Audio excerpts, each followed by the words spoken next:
Nigeria for that report. And now on matters economy, it is now crystal clear that the national government is facing unprecedented economic crisis that has occasioned a massive delay in salary payment for the civil servants and a challenge in disbursement of equitable revenue to devolved units.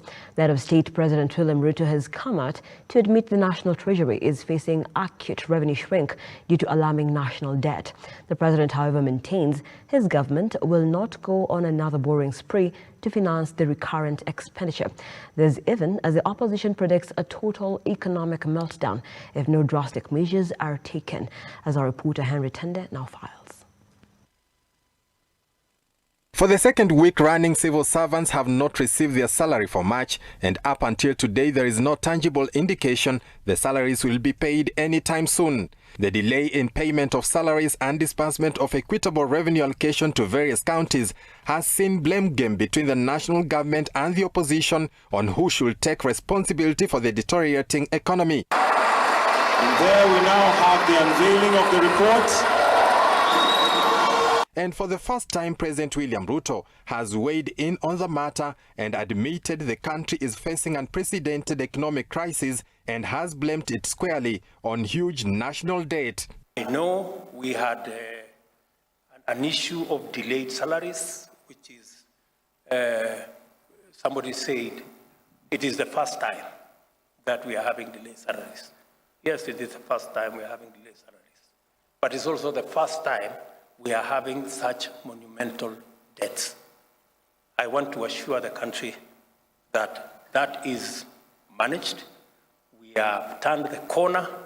Pressure is mounting on the national government to meet its obligatory role of salary payments and the release of cash meant for the devolved units. The head of state has revealed he is working around this, but has remained firm his government will not be forced into another loan to fund recurrent expenditure. All I assure the country is this, the commitment I made that we are not going to borrow money to spend on recurrent expenditure, including salaries. That is the position of the government of Kenya. We will not do that. We will look for our taxes. This is the first time in the history of the nation that an ensuing economic turmoil has occasioned such delay in salary payment for civil servants.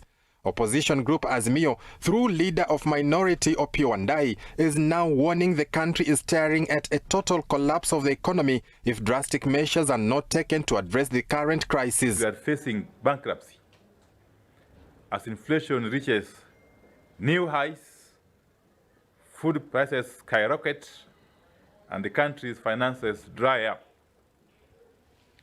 We believe that this near collapse of our finance sector is exacerbated by high government and priority spending, high taxes that have hurt businesses, massive loan obligations to China, weakening shilling and foreign exchange reserves at their lowest levels ever.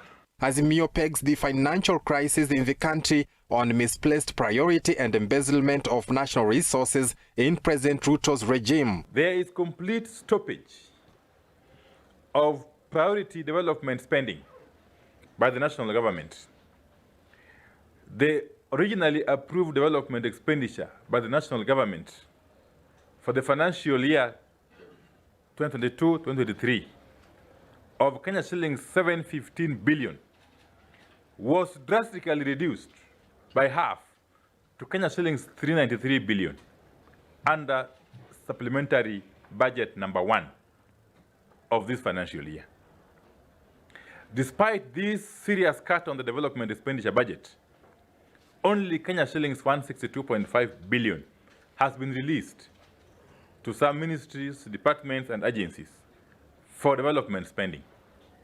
Surprisingly, the Executive Office of the President has received Kenya shillings 1 billion out of its revised development budget of Kenya shillings 2 billion.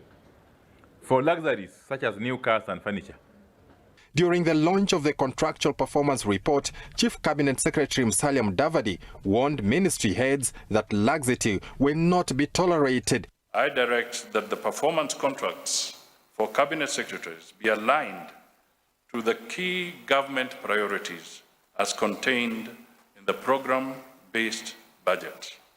and cascaded downwards to ensure that all public servants are working towards the common good of the country.